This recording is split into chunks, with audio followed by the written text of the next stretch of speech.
E aí galera, tamo aí pra mais um vídeo, review do episódio 5 de Dr. Stone.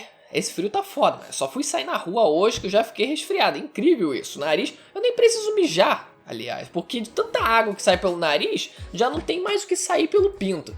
Galera, se inscreve no canal, quem não é inscrito aí, tamo numa crise. Deixa o like se você já curte o canal, com certeza vai ajudar bastante. Mais uma vez, não se esqueça de se inscrever, tem review semanal aí de Dr. Stone, Vinland Saga e Fire Force pra quem acompanha os animes da temporada.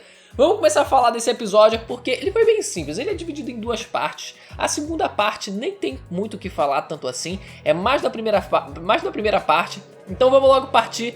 Eu esqueci de fechar a janela, barulho de moto passando. Se liga galera, o começo já começou me impressionando um pouco porque eu tava certo no review do capítulo do episódio passado.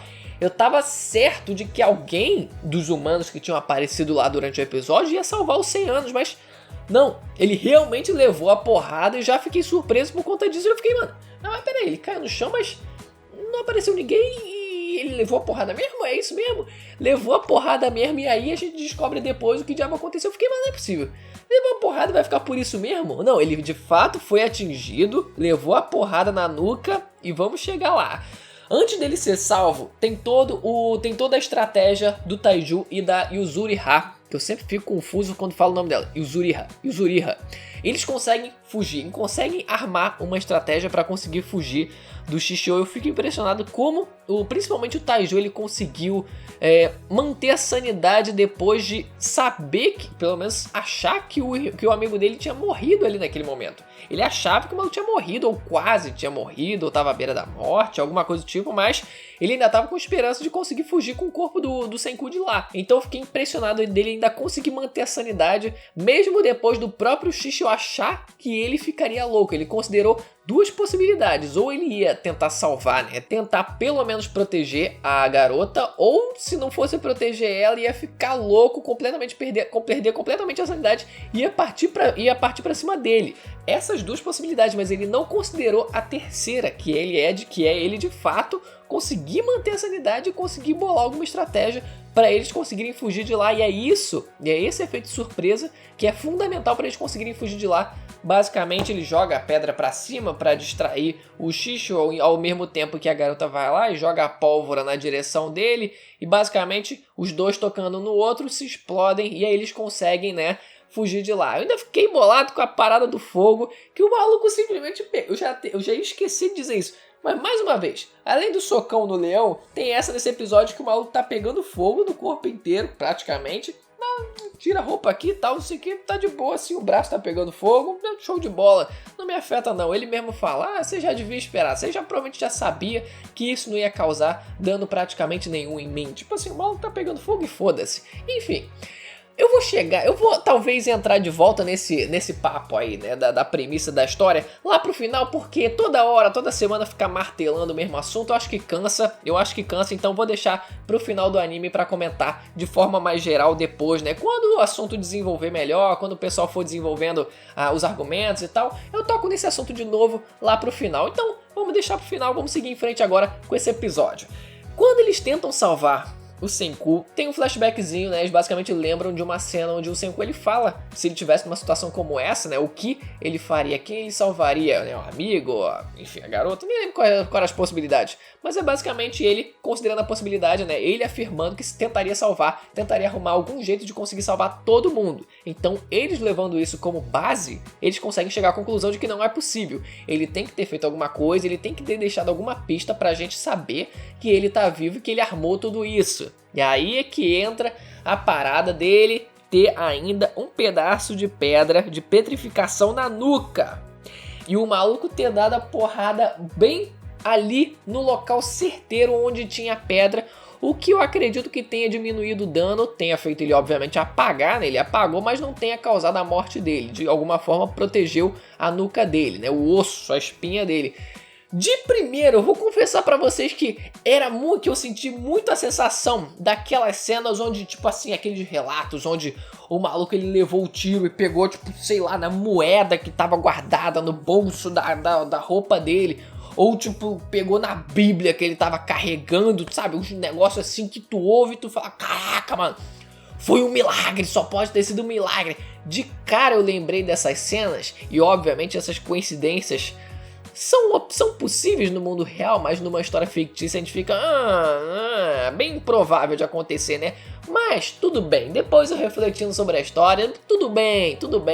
O maluco ele armou tudo aquilo, né? Ele induziu o Shishio a dar porrada justamente na nuca dele, apesar de não ter dito explicitamente pra ele fazer isso. Ele fala, pô, faça pelo menos com que não doa, né? Faça pelo menos que não seja uma morte sangrenta e tal. Então ele conseguiu pensar à frente do Shishio e fazer com que ele mesmo tivesse essa ideia de dar uma porrada na nuca para que ele não sangrasse todo e tal. Talvez a gente ainda possa questionar o fato de não ter sangrado nada, porque ele usou, até onde eu lembro, posso estar errado, mas eu acho que ele usou realmente, né, a parte da lâmina mesmo, por mais que não seja uma lâmina de espada, né, completamente bem feita, bem amolada, certinho. Mesmo assim, poderia o Shishio ter questionado o fato de não ter sangue nenhum, já que ele deu uma porrada com lâmina. Então, talvez ele tivesse perguntado, mas não tem sangue nenhum escorrendo aí do pescoço dele.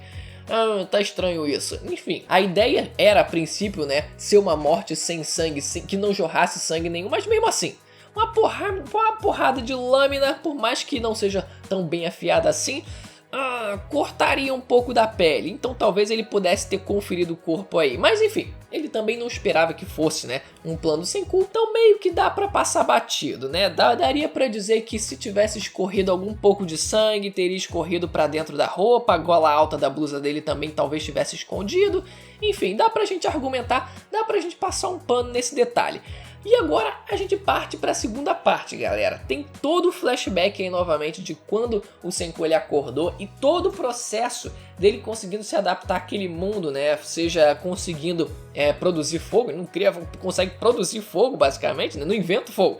Ele consegue produzir o fogo, consegue desenvolver as armas, as lanças de diferentes tamanhos e consegue fazer a moradia dele, né, a casa na árvore, consegue desenvolver, né, costurar, eu nem sei se ele costurou de fato, né, mas talvez tenha feito um ponto ou outro lá, né, a partir das roupas de pele de animal que ele provavelmente conseguiu, enfim, conseguiu produzir as roupas dele e conseguiu se estabelecer naquele mundo, primeiro que todo mundo, acredito eu. E até tem os macacos no meio do episódio pra tentar fazer alguma graça, né? Tentar interagir com ele de alguma forma, como se eles fossem de fato personagens que... É aquele típico personagem que fica assim, só comentando, só julgando, só criticando o que os outros estão fazendo, sabe? E olha de fundo e só, olha só faz merda aquele cara, né? Olha só, tá pegando, tá pelado, olha só o cara pelado, o macaco pelado lá, tá sem roupa, só fica criticando de fundo. Enfim, eu acho que tem uma pegada cômica maneira o que eles colocaram, por mais que os macacos não falem, né? Mas é como se eles estivessem julgando, mesmo que mentalmente, o Senku naquele processo inteiro dele se adaptando. Enfim, foi basicamente isso. Essa segunda parte do episódio.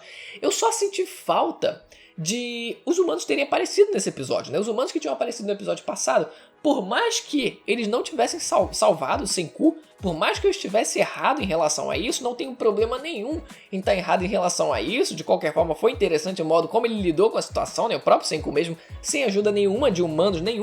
Os humanos, né? Pelo menos os terceiros, né? Que a gente não conhece ainda de fato.